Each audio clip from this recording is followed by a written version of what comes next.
Good afternoon. My name is Jeffrey Herbst. I am president of American Jewish University. It's a pleasure today to welcome Ben Freeman from London. Ben, welcome. Hi, thank you so much for having me. Ben is a freelance author and educator. He first came into prominence in the public eye during the Corbyn labor crisis and quickly became one of the leading Jewish thinkers and voices against Jewish hatred. He's the author of Jewish Pride, Rebuilding People, the first installment of his Jewish Pride series, which was released in February of 2021. His second book, Reclaiming Our Story, The Pursuit of Jewish Pride, will be released in October of 2022.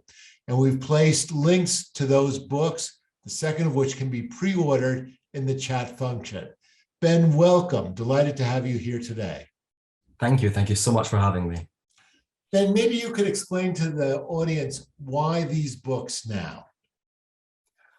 I think it's a really great question. And I think the very simple answer is the Jewish people deserve a pride movement. Now, there is obviously, when I say pride, you might have kind of connotations of the LGBTQ plus community, of other communities. And that is where I got my inspiration. I'm also a proud gay man. And the journey that I went on really inspired me to go from gay pride really to Jewish pride. And this journey really occurred during the Corbyn crisis that you referenced. I saw the British Jewish community do two things. The first thing was they came together. They spoke as one. It was remarkable, and they wouldn't shut up. The British government, everyone, the press wanted us to stop talking about this, and we wouldn't. And this was a movement that was really built on pride.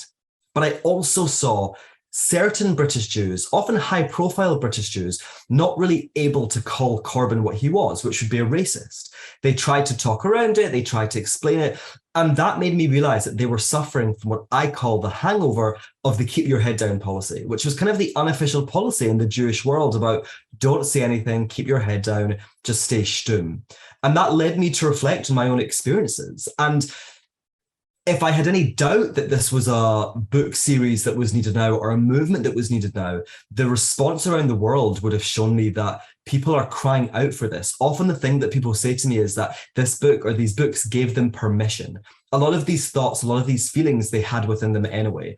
And I just help them get the confidence to say it out loud or to recognize their own feelings. And I think with the current rise in Jew hatred across the globe, we have to also understand how it impacts us, which is why this book or these books at this time. And maybe you could explore further and talk to the audience about the specific lessons that you draw from the LGBTQ plus community, its struggle for civil rights, how you've imported that into your understanding about the fight against Jew hatred, anti-Semitism, especially because oftentimes those two communities are not thought of as having similar struggles. Yeah, absolutely. And I went on a journey to LGBTQ plus pride. You know, I was a young person growing up in the 90s and the early noughties, and I had really terrible mental health because I had absorbed all of the very overt societal homophobia that existed around me. And I had to do work. And that was one of the main lessons I have brought to this Jewish movement. This takes work. Pride is not something that we just say, oh, I'm proud of being Jewish, I'm proud of being gay, whatever the case may be, and then you just feel it. We have a lot of things to deal with, a lot of trauma perhaps, a lot of complexity about our identities, a lot of processing to do. So that was really key, the work. And also the idea that we have done nothing wrong. I realized that as a young gay person in Scotland, you know, it feels like 100 years ago now. And I was very miserable. I had very poor mental health. And then I had this kind of light bulb went off in my head. And I realized I've done nothing wrong. I'm being punished for a crime I haven't committed. And that is something also that I've brought to this Jewish pride movement, that we have done nothing wrong. The way we are treated by the wider world is wrong. We deserve to be treated better. And we shouldn't also ask to be treated better. You know, people, we have to remember the first Pride event, let's say, was a riot in 1969 with Stonewall. Now, I'm not saying that we should riot, of course, but I'm saying that we should demand equality, demand to be treated equally. And when we're not, we have a right to be angry. We have a right to call out whoever is saying these things. So I think that's it, the work. And then also this inner belief, it's really like a candle inside me that regardless of what anyone says, we've done nothing wrong. They're wrong. Ben, being out there, understood in the American experience is very much associated with the struggle for gay pride, gay rights. Is it your thesis that American Jews have been too reticent, not adopting something like "we're queer and we're here"? Get used to it. Is that the thesis, that too established, too not willing to be too confrontational? I mean, ultimately, yes, that's definitely part of it. But I want to really underscore that with empathy. When I discuss in this new book, Reclaiming Our Story, The Pursuit of Jewish Pride, the American Jewish community, or indeed other historic Jewish communities, I'm not writing about them with judgment. I understand why each of these communities did what they did. I understand why in the structure of American society, why the American Jewish experience went the way it did. My thesis is really that there were costs. And I think that's the most important thing for us to talk about. It's not to kind of, tear down the house and start again. It's to really have a conversation about the costs. What are the costs of integration? What are the costs of assimilation? Because there are costs to these experiences, and we have to discuss them because people have to be making informed decisions, especially now. My family arrived to the UK as refugees. I, as a Jew who has grown up in Britain, am not in the same context. I was born here. I can have slightly more objective conversations about the relationship between Britain and its Jews. And I'm really calling for that kind of conversation to happen within the American community as well, because we should be analytical. We should be critical about things that our ancestors have done, and critical not to demonize, but simply to critique. And to critique with empathy. As I said, I understand why people did what they did, but as people who have come after them, as people also have inherited a world that they built, we have a right, and I actually think a responsibility, to have conversations about things that were successful, things that weren't successful, why certain decisions were made, so why we changed our names. We should have conversations about that. And again, not to demonize, but to be analytical so it can inform our own experience and our own identity. I want to tee up a very interesting discussion you have in the first book about passing, about privilege, with a quote, which I found very instructive. You write, "We want to be part of wider society, but our admittance is often laced with conditions that are impossible to meet." Could you expand on that? Absolutely. So the Western world specifically has allowed Jews to become part of their societies, in the United States, in the UK, in mainland Europe, but there were always conditions. So the French, let's talk about the French condition. The French very clearly said, we will not have a nation within a nation. If you want to be a nation, you have to get out. So Jews at the end of the 18th century had a choice to make. So these admittances are often laced with preconditions, and these are not discussions, these are imposed onto us. Why? Because we're a minority. The Jews in France were not in a position to barter or negotiate with the new French government following the revolution. So they had to either get out or they had to acquiesce. And I think that is incredibly harmful because we're always on the back foot. We're always wanting to be accepted. And that's not necessarily inherently a bad thing, but we're wanting to be accepted by people who are imposing their perspectives of our identity onto us. And not just their perspectives or identity, their perspectives of our palatability. What is a good Jew in the non-Jewish world? What is a bad Jew? And how are we as Jews trying to stay clear from being a bad Jew? Again, according to the non-Jewish world, not that these ideas actually really exist. And how are we trying in many ways to be a good Jew? I'll be very clear and honest about my own experience. I used to say, I'm Jewish, but. What am I saying there? I'm saying I'm Jewish, but I'm not. In my mind, what I was saying is I'm not Orthodox. I'm not one of those Jews. Why? Because in this context, the wider world, Orthodox Jews are the bad Jews and secular Jews are the good Jews, because we're just like the non-Jews. And actually, we're not just like the non-Jews. That's not to say we're so different that we can't be part of these societies, but we belong to a separate and unique and beautiful civilization, just like any other group that has come into a country. And we should be able to honor that without feeling that we're either betraying universality or our specificity. And you have a quite significant investigation, exploration of the concept of passing for both the gay community and the Jewish community. And why did you focus on that, and how did you explore it? Well, I think it's a really interesting concept that certainly applies to both communities. So I can walk down the street, depending on what I'm wearing, depending on who I'm with, and can be perceived as heterosexual. I can also walk down the street, again, depending on what I'm wearing, if I'm going to wear my Magen David or not, if I'm wearing a kippah, which I usually do, so I would have to obviously take that off. And again, I could be perceived as being part of the wider community, the majority. But to be perceived as part of the majority, in either of those situations, what am I doing? I'm hiding part of myself. I'm either taking off my symbols, I'm perhaps not holding hands with my partner, I'm not discussing certain things, I'm not talking about my Jewishness, my Zionism. So in both experiences, I am warping, changing myself to be accepted, just like we were talking about. And some people say that passing is a privilege. And my argument is that it certainly affords some advantages, but it's also in itself a form of oppression.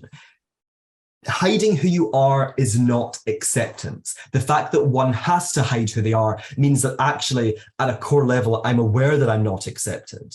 I also, as we discussed, really suffered the mental anguish of not being able to accept my sexual orientation, even though to the world I was a heterosexual teenager. So while I was not being abused for being a gay person like some of my peers, I was dealing with the mental health impact of that experience. And I think what I would urge people to do is widen their perspective of prejudice, widen their perspective of oppression. In the United States, there are certain ideas of what it means to experience oppression, experience prejudice, and what it means to not. And actually, the truth is, it's a much more complicated experience. And to be fully accepted in some places, I have to hide who I am. That's not acceptance. Much of the first book is directed against progressive anti-Zionists. And to be blunt, oftentimes progressive anti-Zionist Jews. So you write, I sadly do not feel comfortable being a Jew in progressive LGBTQ plus spaces. Why? How did that come about, and why is that? It came about probably in the last 10 or so years. And that really coincides with, or is actually part of this wider renormalization of Jew hatred, particularly on the left. So there was always LGBTQ plus people who were not just critical of Israel, but anti-Jewish. So they weren't just criticizing Israeli government policy, which is of course totally legitimate if done in a fair way, but they were crossing the boundary and they were engaging in Jew hatred. That's always been there. But that kind of small group of people has become much louder. I'm not necessarily sure it's become larger itself as a group, but certainly with social media, they are able to spread their voices very loudly. And it means that as a proud Jewish Zionist, I'm not really welcome, nor do I feel accepted in these spaces. Because again, what do I have to do to be part of those spaces? Well, I have to shed my Zionism. I have to be a palatable Jew. So again, I'm being forced to kind of warp and change myself to be accepted, even though it's in a community that I should feel at home at. And it's very tragic, I actually think, because I worked incredibly hard to be a proud LGBTQ plus person. I did the work. And now the community that I worked so hard to join and to feel a part of has in many ways rejected me. And it's terrible. And but we're seeing it across the landscape. You know, we're seeing it in the feminist movement. We're seeing it in other progressive spaces. Certainly BLM has been accused of Jew hatred in certain circumstances. So I think that this is a trend that we're seeing across the board, and it makes progressive Jews, or rather I should say Jews with progressive values, it means that we're politically homeless. You know, in the UK, I'm not necessarily going to vote for the Conservatives, but I'm also not going to vote for Labour. So who do I vote for? Which space do I belong in? And again, this is an experience that I think is not unique to Jews. I do think it occurs in other experiences, but it's certainly common in the Jewish community. Many Jews I speak to, from Australia to South Africa to Britain to America to countries in South America, are saying, who do we vote for? How do we take part in our, or how do we fulfill our civic responsibility and vote when there's no one who's going to protect our interests? I think this is an important point. And you write a little later that being Jewish has led me to being expelled from, in quotes, the community of the good. And I wonder if you could explore that, especially in the American context, where much of the fight against anti-Semitism, against hatred, is based on what might be called allyship. That Jews join and ally with other groups that have experienced bigotry and hatred, and therefore the combined forces will be more powerful. But you seem to be indicating that that alliance is questionable or breaking down in some important ways. Well, I think that it doesn't go both ways. There are certainly some individuals, some non-Jewish individuals, who are incredible in Britain, in the United States, all over the world, and they have stood with us and they've fought with us, and we should recognize them. They're incredibly brave people. But I think in these progressive spaces, what we're seeing overwhelmingly is actually that the allyship is not being returned. You know, of course, there are sections of the Jewish community that are not accepting of LGBTQ plus people, but actually there's a huge amount of the community that is. And the Jewish community, particularly in America, I have to say, has done a lot of work to be accepting of the LGBTQ plus members of our community. And again, we're not seeing this reciprocated. You know, historically, Jews and the Black community had very close relationships, and it went both ways. The Black community stood up for Jews, the Jewish community stood with the Black community during the civil rights movement, but that again has broken down. And really it's because of manipulation from, in that case, the Soviet Union, the wider world. But the problem is that it doesn't go both ways. And I'm not here to say that you shouldn't be an ally to other communities. I think that we should stand up for other communities. But I also think we're allowed to prioritize our own community. I also think that we're also allowed to stand up for ourselves first. My work is almost exclusively devoted to standing up for the Jewish people. And I'm also a gay man. And I think that there's nothing wrong with that, but we're told that if we're not showing allyship, then we're centering ourselves, then we're being inappropriate, then we're trying to claim some kind of victimhood as if it's a prize to be won. It's not the case. We're allowed to support other communities, but we should expect them to support us. And most importantly, we should be able to stand up for ourselves. You know, I referenced earlier this keep your head down policy that some British Jews were experiencing. We were told, keep your head down, don't say anything about it. If you experience Jew hatred, just keep on looking straight ahead. I think that is, you know, it's very easy for me to sit here in 2022 and say this, but I think that was the wrong, idea, and it certainly is not appropriate now. Maybe it was appropriate at some point, but it's not appropriate now. We should stand up for ourselves. An enormous amount of energy, resources has been devoted in the fight against anti-Semitism, Jew hatred in the United States and elsewhere. But you know, all the warning signs are flashing red in terms of increased anti-Semitism, increased violence against Jews. Yeah. Why do you think, despite, you know, an enormous overlay of organizational efforts, resources, and like, this fight we seem to be losing this fight? What's your diagnosis? I have an answer. I think that people have been spending money on the wrong things, in all honesty. Jew hatred is a non-Jewish problem, just as Homophobia is not an LGBTQ plus problem, just as anti-Black racism is not a Black problem. These are problems which exist in the wider world in relation to whichever community we're talking about. Huge amounts of resources, millions of dollars, tens of millions of dollars have been spent by the Jewish community to combat Jew hatred, when actually that is not something we're able to do.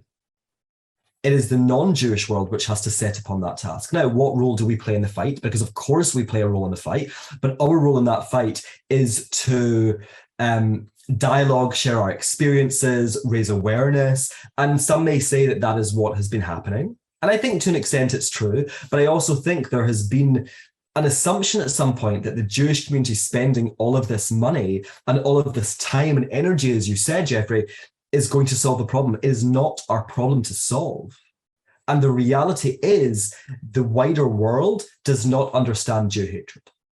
They understand it in very specific terms, either with relations to the Nazis, to something historic, to Christianity perhaps. Most people do not understand it at its core, which is a multi-headed beast which frames Jews as essentially the devil. And if you're trying to combat a problem that you don't understand, you're never going to combat it successfully. And then there's the third problem. It's very difficult to look inside oneself and think, oh, I have a problem. That was the challenge we just spoke about with the second book. I'm asking people to look inside themselves and say, do I experience internalized anti-Jewishness, as I had to do? But asking the wider world to look inside themselves and say, do I feel, think, express anti-Jewish hatred? It's a tall order. And no one really has, firstly, no one has really asked, actually. No one has asked the world to do that, even after the Shoah. And B, it's a very difficult thing to do, which is why these conversations, in a sense, they have to be slow. They have to be about relationship building. They have to be, and I'm talking about between the Jewish world and the non-Jewish world. But yeah, I mean, in all honesty, the amount of energy and resources spent to combat Jew hatred, you could argue that it has been wasted. Because look what we're experiencing. 2021 was the worst year in Jew hatred in a decade. It is happening all over the world. And one of the fascinating parts of the book is your exploration of tikkun olam, much bandied about phrase in the United States, which you call a bastardization of Jewishness. Yeah, I do. Well, maybe you could explain that to the audience. So tikkun olam is perceived, well, it really translates as repair the world. That's the kind of literal translation. And historically, that meant repair the world through carrying out mitzvot. Now, I'm a secular Jew, so I'm not telling anyone to carry out mitzvot. The modern interpretation of tikkun olam is rooted in Jewish social justice, which actually, again, I have to say very clearly, there's nothing wrong with. If Jews want to stand up for other people, that's amazing. If Jews want to devote their energy to solving the world's problems and rebuilding it, that's wonderful. But often in those spaces, what we see is those same Jews who are so ready to give all of their energy to solve other problems, ignore the experience of the Jewish community. So it is not inherently something which is terrible or problematic. Unfortunately, it is the way it has been manifested. So again, it has manifested in the kind of ignoring or downplaying of the Jewish experience in order to justify the lifting up of other communities as opposed to our own. So that is my problem with it. And I think, again, it goes back to this idea, we're allowed to stand up for ourselves.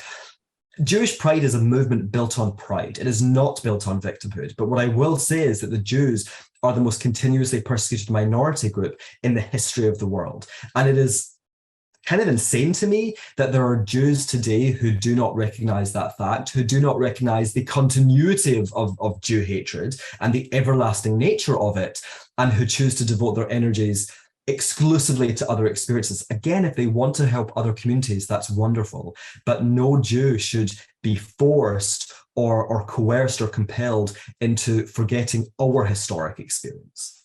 Ben, a good part of the second book, which I was privileged to read in manuscript form before its publication next month, deals with the concept of Jewish self-hatred. much discussed topic in the United States every once in a while. Maybe you could kind of share Yeah. your thoughts about that concept and why you focused on it. Absolutely. So I actually don't use the term self-hatred. I use the term internalized blank. So if you use the descriptor anti-Semitism, it'd be internalized anti-Semitism, internalized anti-Jewish racism, internalized Jew hate, whatever you want. It's rooted in the idea that we internalize these ideas from the world around us. And I wrote a chapter about this experience in the first book, kind of as you referenced. And that chapter, though, dealt with it in its most extreme format, which, in my opinion, is anti-Zionist Jews today. It has had historic manifestations, but that's the manifestation today. And I carried out hundreds of speaking engagements, literally all over the world, from my desk in Hong Kong. It was all on Zoom. And I heard people in really almost exclusively, or almost in every single one of these conversations, people asked about that. They said, well, do you think it's just anti-Zionist Jews? Do you think other Jews can experience this? I also had the privilege of speaking with people through social media who told me that the book helped them work through, process, and I'm talking about my first book, Jewish Pride Rebuilding a People, their own internalized anti-Jewishness. So it really got me thinking, okay, there is a bigger story here. It's not just anti-Zionist Jews. And again, I reflected on my own experience. I reflected on the experience that I had as a Jew saying, I'm Jewish, but... because I think that's an expression of internalized anti-Jewishness, but it also reflected on my experience as a gay person. I had absorbed homophobic ideas about what it meant to be a gay man, and I had to reject them. And when I mentioned that thing earlier, when I said, we've done nothing wrong, that was very important for my own journey. Actually, I'm not what they say I am. It is their idea of me. It's not mine. I'm going to go forth with pride. And I had to do the work. It was a really long journey that lasted over a decade. But that is where I got the inspiration to write this book. And again, I responded to people who were speaking.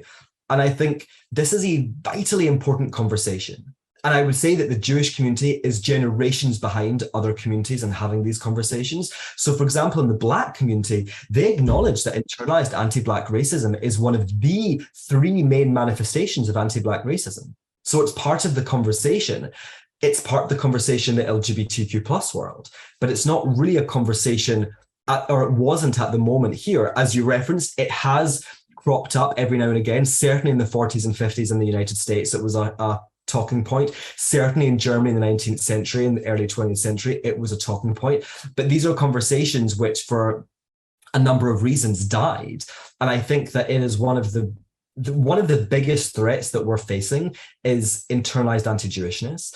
It is forcing us to see our Jewishness as a source of shame and not pride.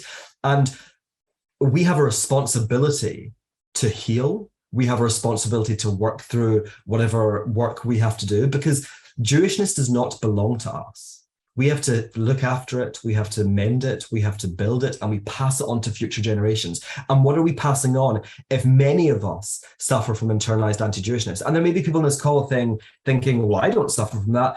And that may be the case, and that's wonderful for you. I suffered from it. I suffered from internalized homophobia, and I suffered from internalized anti-Jewishness. They are in both cases kind of a pandemic. And I urge people to look inside themselves with empathy, without shame, because these are feelings that are absorbed through hate forced on us by the world. It is not our fault.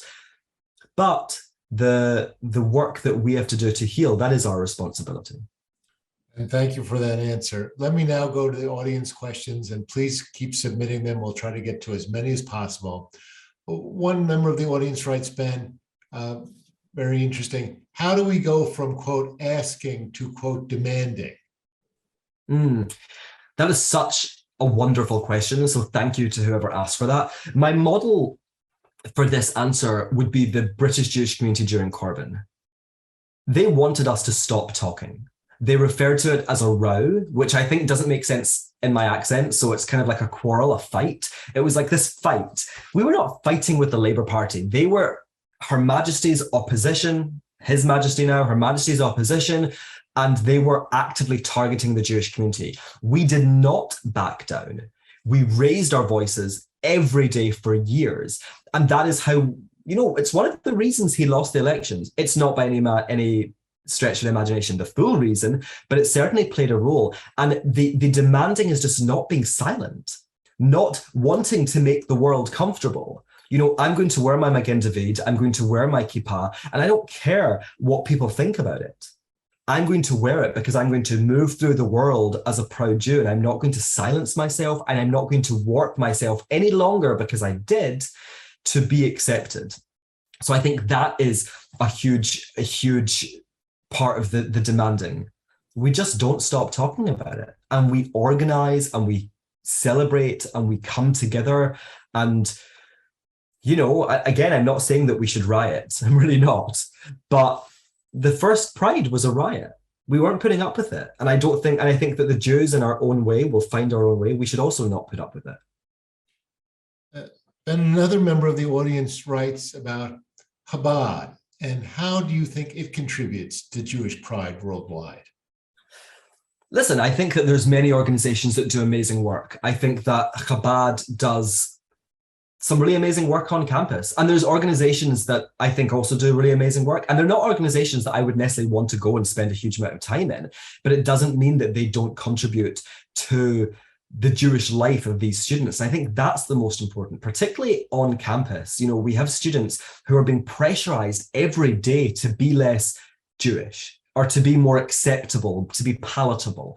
And Chabad are pretty overt in their Jewishness. And one of the most important things about Jewish pride is Jewish action. Now, again, I'm not telling anyone how they should and should not be Jewish. It's not my business.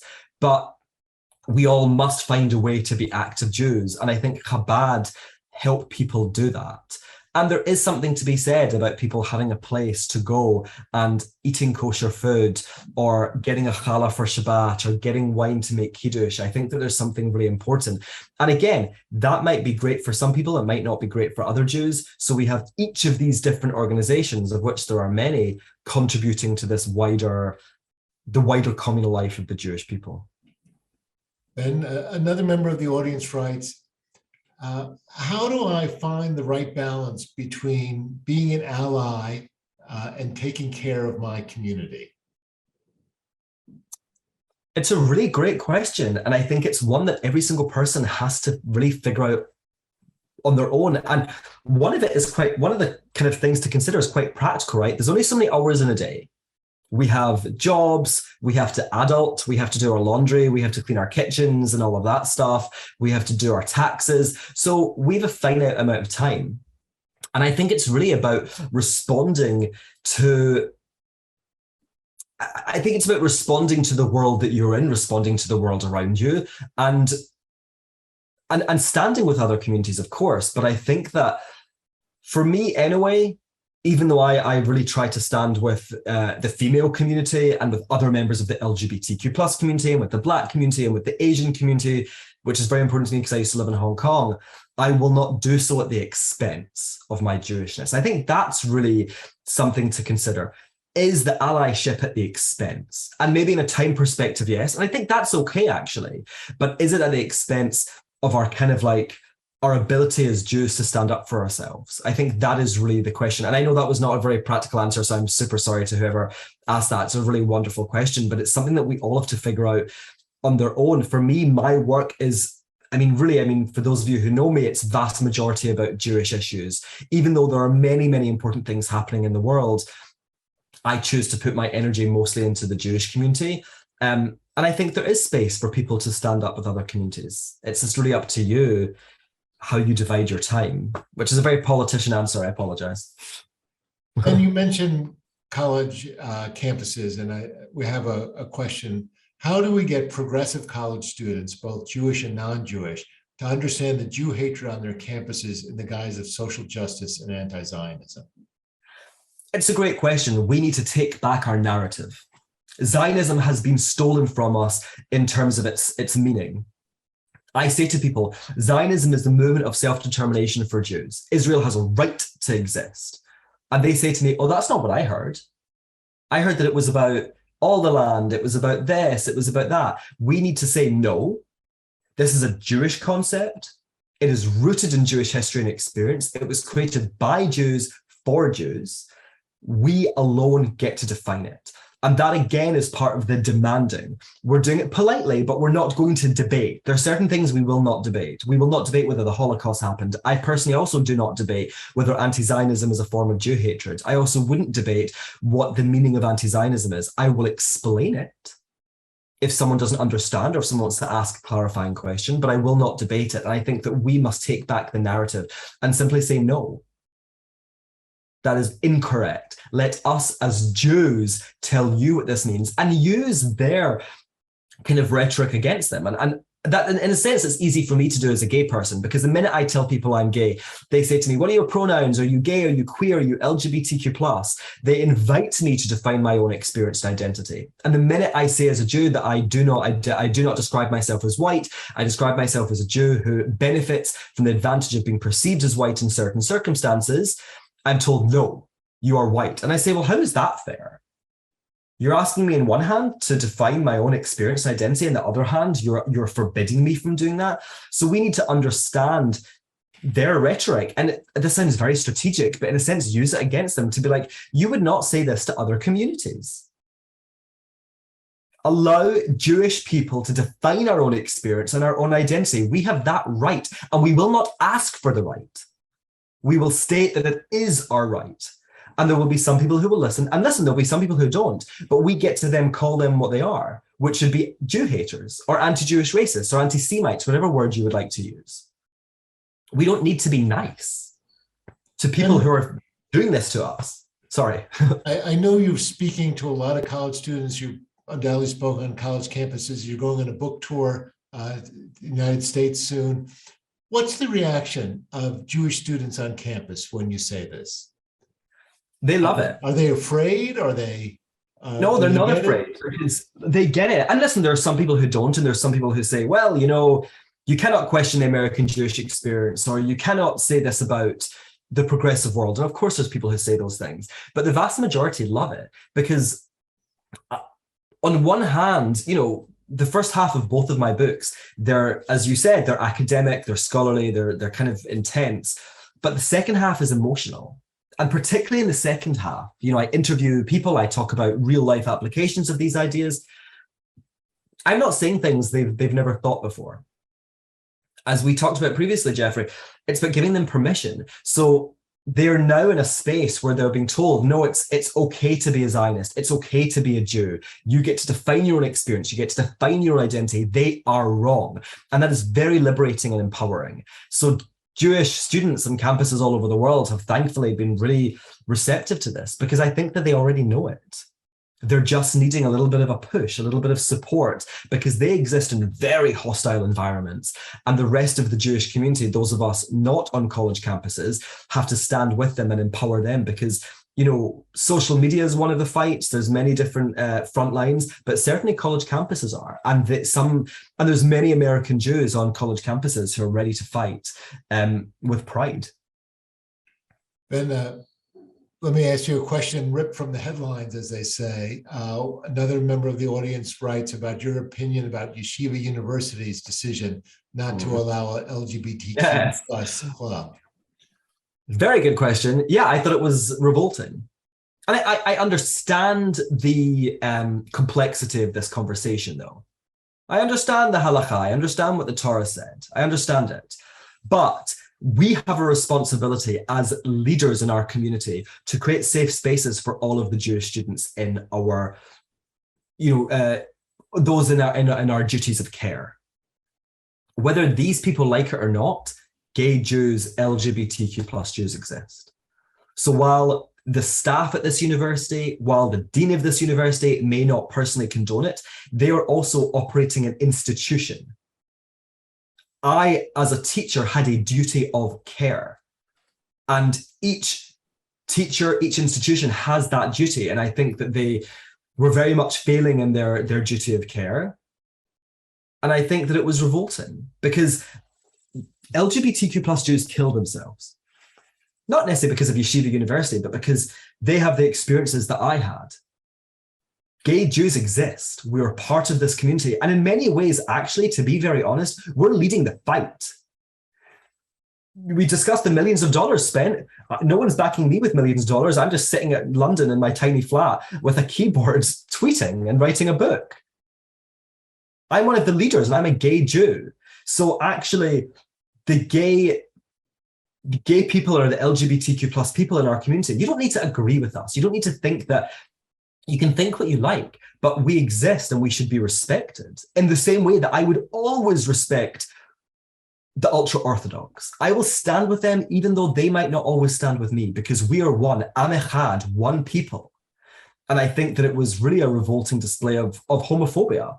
And I said so on Twitter. And that's the thing, Pride is not about giving carte blanche for all Jews to do what they want. No, we're trying to progress our community as much as possible. So when there is an issue, we're going to call it out. When there is misogyny, when there is homophobia, anti-Black racism, when there's anti-Orthodox sentiment or anti-Reform sentiment, we're going to call it out and we're going to be equal opportunity, because what we're trying to do is pass on something to the next generation in as good shape as it possibly can be. And as I said, gay Jews exist and we're not going anywhere. And we should be respected and we should be accepted as part of our community, even if there is complexity. And I actually don't think it's that hard, to be quite honest, especially for an institution, although I'm sure that's a different conversation. And let me ask you one more question from the audience, very heartfelt. The audience member writes, you've touched on this a little, but what would you say to someone struggling to find their place in the Jewish world? Many of the liberal congregations are heading towards anti-Zionism, but the more conservative congregations are too far to the right for me. I want the Jewish community to be my safe space. I think it's a really beautiful question. And I think it really points to an issue in our community that we, like the rest of the world, have become quite polarized. You know, populism has infected our midst as well. And what we need to do is fight back, reinforce this idea of Am Echad, and that can be lonely. It can be lonely not to feel at home in certain Jewish spaces, particularly as you say, you want the Jewish community to be your safe space.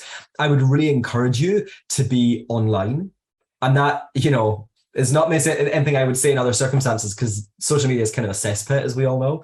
But actually, for me living in Hong Kong when I lived there, it was kind of a beacon of hope, a beacon of light, because my life was totally not Jewish. And this was a Jewish world that I could enter into through my phone, through my computer. And it's about reaching out to people and to institutions and doing the research to find which ones do align with your values, because I promise you they're out there. As I said, I think many, many Jews feel what you're feeling. Many, many Jews feel proud of their Jewishness. Even those in our religious institutions, they just need a little bit of help and encouragement to get there. So it's about furthering Jewish pride, having the conversations, and not allowing kind of nefarious forces to take parts of our community for us. And listen, there'll always be the fringes. Even in our own community, we can't do anything about them. Or maybe we can, but it's very difficult. But certainly there are lots of people who I think feel like you and who would love to welcome you into their spaces. Unfortunately, it's just about, you know, having the patience and doing the work to find them. But in the meantime, if the physical aspect, if the geographic location is challenging, be online.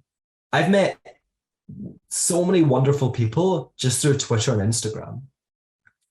And I would really encourage you to be on there in the interim. I hope that helps. Ben, thank you so much. It's been a pleasure to talk with Ben Freeman, author, educator. His new book, Reclaiming Our Story, The Pursuit of Jewish Pride, will be out next month. You can see links to it in the chat. Thank you so much, Ben. Thank you so much for having me.